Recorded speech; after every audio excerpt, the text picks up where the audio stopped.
That's the Redemption monologue.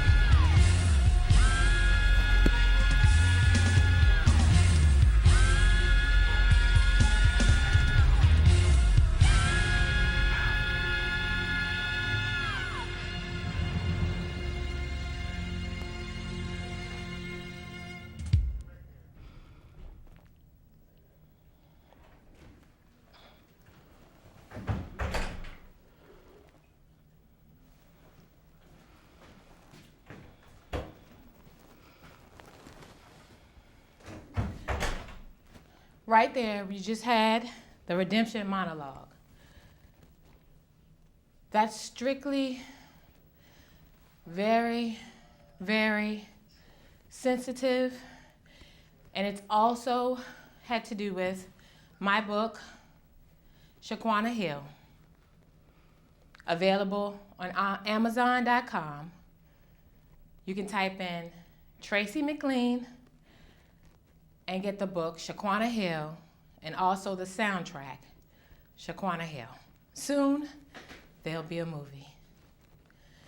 I would like to now go to my co-host, my best friend, author ROSSLYN Johnson. How you doing? I'm doing okay. Today I would like to share an excerpt from the pages of The Truth Hurts. My computer is there. Okay. Can we get some assistance, please? I hope it's charged.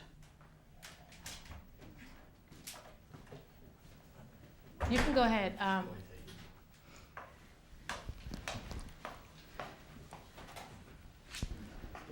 Thank you.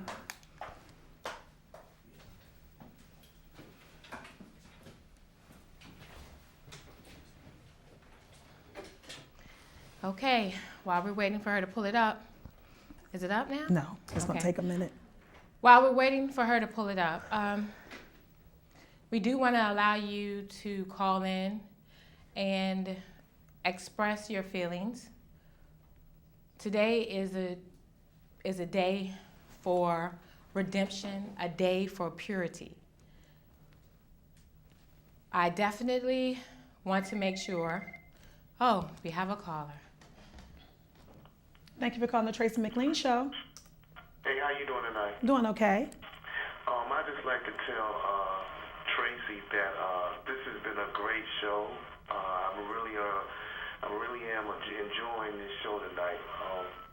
I think it shows a lot, and she's actually a pretty good actress. And you know, she's able to perform. A couple times I didn't think you was gonna get up, girl, but you did. Yeah, this is great. You know, you're looking good up there too with that white on. You know, I just like to say thank you. You know, you really are. You're doing the thing. Okay? Thank you so much. You know, just continue doing what you're doing. And you know, I think this is like my second or third time catching this show, but you got a viewer now. I really like this. You know, you girls just continue doing what y'all doing. Okay, thank you so much. I gotta say one more time, you really do look good with that white on. Oh, thank you. Well, it's a reason for the white today. It signifies purity. Oh, okay. Well, she's purified then. All right, thank you. All right, have a nice day. All right, bye. Bye. So actually seeing us in the white, that was planned because that was to signify the purity. Absolutely. A time frame that we can't get back once it's ripped from us.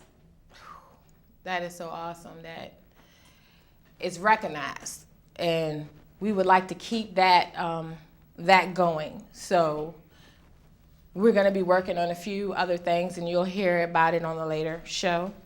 But it's more powerful things to come. It's so much more powerful things to come tonight. And as soon as, you know, Miss Johnson, author Johnson, is ready, and she'll let me know. But I would like y'all to keep an eye out for her because she is an awesome writer and have many things to come.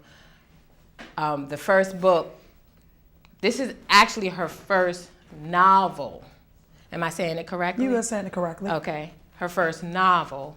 And she done a few short stories that is so awesome that it leaves you wanting more right then and there. It's like, okay, I need you to write the rest. Where's the rest? I need the rest.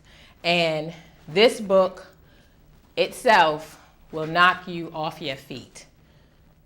And so, could we possibly be looking for anything like maybe play, movie?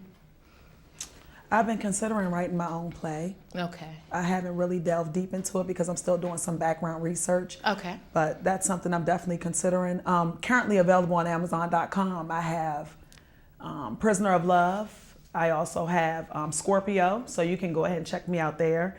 I also have a website available, www.ROSSLYNJOHNSON.com. Okay. And do you do a lot of research before you start any project? Prior to doing any project, I like to do my background research because I want to be able to deliver an actual scene. I want to be able to take the readers with me on the journey while I'm writing the story. So I always do background research on everything that I write. Okay. And as far as The Truth Hurts, it was originally supposed to debut November the 26th, which was my birthday. Okay. But I'm having some difficulties right now because it's in litigation and I have to go to court for slander. So I have to find out the pending outcome of that before Okay. it can be released. So I'm not sure if and when it will be released. It's just something that that I'm still talking about because it's something that I'm proud of the work. It took Okay. a long time to write, but I'm proud of it. So it's not something that I just want to sweep underneath the rug and pretend I never wrote. Okay. Well, viewers, I think what we might can do is start a petition because we definitely do not want to miss out on this book. This book is hot. It deals with several issues and it's a must-have. You must get this book. So maybe we'll start a petition. So if you go to her, can they leave you a message on your website? They can message me on my website. Okay. Well, let's Definitely. do that. Let's show her how important it is to us that we want to get this book, along with showing the court system, as I might say, the court system that this book is for us. It's for our reading, for us to learn stuff. Has nothing to do with the situation, and let's get it out there. So we can show the support by going to her website. Can you say your website again? www.ROSSLYNJohnson.com. Okay. All right. Are you ready? I'm ready. Okay. Actually, what I did was I took the piece of the diary that one of the main characters, Madison, wrote in the story. Okay. It begins with, I wish Fat Cat would have just told my mama I was pregnant. So much time has passed now and I don't know what my mama gonna say when she finds out. It is getting harder to hide this secret. I'm afraid that I can't eat anything. My tummy is bulging a tiny bit. As I stand here looking at my mirror hanging on the bedroom door, from the side, I can see this baby is growing. I can feel it moving inside of me. Soon I won't have to tell my mama because she knows everything. All she has to do is go to sleep and dream. When she wakes, she knows everything she hadn't known the night before. When he laid on top of me, huffing and puffing like my Nana and Pop-Pop dogs Raindrop and Ransom, he started sweating all over me. I struggled to get free.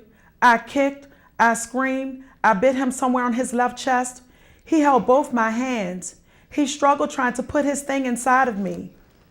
He looked around the bathroom searching for Vaseline. My auntie didn't have Vaseline in my little cousin's bathroom, so he grabbed the A&D ointment auntie used on Romarion's eczema. When he finished with me, I tried my best to keep from crying. I sat up crying so hard, snot was all over me. I didn't want to wake Priscilla and Romarion. I couldn't wake myself. My private was on fire. I begged him not to. He said no meant yes, and he could tell I wanted it. I just pulled my PJs back up. I couldn't walk. Good. Felt like something was wrong with me below the waist. I crawled back to the couch, and just when I thought it was over, it started all over again. This time he was trying to take my camisole off. I fought as hard as I could because the pain I felt I had never known before. I wish I could have called my mama, but if she finds out this happened, someone will die. Mama would go off and hurt somebody, I'm sure she would.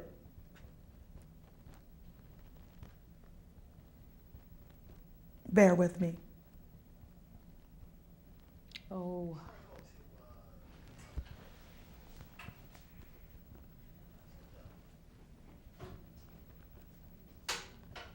Like the time she caught the 2 guys and the girl in our new house. She doubled back from Soldier's sister's birthday party, sensing something was wrong. When she walked in the front door, I ran out the back door. She tracked me down like Flojo and made me come back in the house. I was drinking and forgot who my mama was. Next thing I know, I started swinging like a windmill, and my mother tried to grab me. Warm blood oozed down my face. My mama don't be playing. Now, that was an accident. Imagine what would happen if she was in a rage from a grown man sleeping with me. After we struggled with my camisole and the sheet, he went on back in the room and told me good night. Good night? Nigga, it was anything but good night. I saw his phone resting on the breakfast island. The first person I called was Mac. I told him everything that happened, and he wanted to come over with his father's shotgun. I told him no, because my aunt wasn't going to blame everything on me, because she always sat around talking about how fast I was. Then I called my best friend, Fat Cat. We both sat on the phone, crying. Fat Cat told me if I didn't tell my mama, she was going to call the police herself. I was too scared to tell my mama, because if anything happened to my mama and she get arrested, who was going to take care of me and DeJour? My mama took care of us no matter what. She told me nobody would love us like she does on this earth. We believed her. Instead of telling my mama, I decided to tell Soldier. He is so bleep cool. He let me smoke with him and everything. The next morning, after everything had happened, Alex took me to school because Auntie had to take Priscilla and Romarion to catch the bus at Mom and Papa J's house. Alex acted like nothing happened at all. Last night, while I barely could sit on my bottom in his truck. When I got to school, I had to pee so bad, but it felt like razor slicing me, and I was burning so bad. Some girl was in the other stall and asked if I was okay. I told her no and asked if she had a cell phone I could use. That's when I called Soldier and told him half the story about Alex touching my breast. I was too scared to tell anybody. I felt like it was me against the world and nobody would believe me for real. I told no one. I was going to keep this secret to myself. Alex hurt me down below so bad that I had to tell. If I would have came home around my mama acting like I couldn't sit or showing any signs of discomfort, she would know. So I told what truth I thought she could handle. It worked. He got arrested. But now that I'm pregnant, I don't know if I'm pregnant by Mac or by Alex, because I don't know. Me and Mac only fooled around twice in his mother's garage when she was resting for her overnight job. I don't know what to do. Wow. The truth hurts.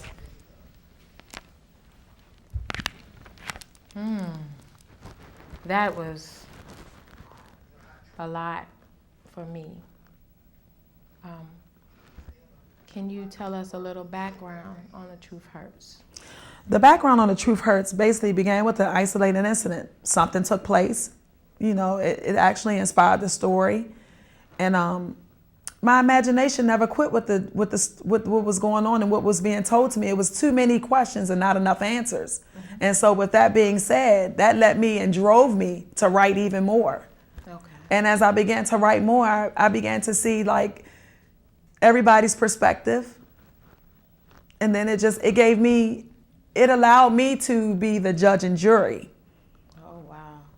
So not only did you get to write and dig deep into your imagination and write the story the way that you thought things happened, you also became to be the judge, and you could sentence the criminal. I became a vigilante. I took matters into my own hands. You know, when stuff happens, sometimes we want to do things, you know, the illegal way. We want to tend to drop back to when we were in high school and take it to the streets, and, you know, but I did things a different way, and I was not satisfied with the outcome. And I think that also fueled my desire to write. Well, one thing I learned that the legal system does not always end up giving us what we feel is justified. But it is the legal system, so they can only do certain things as far as that is concerned, the legal way. The way that we can get justification in a upstanding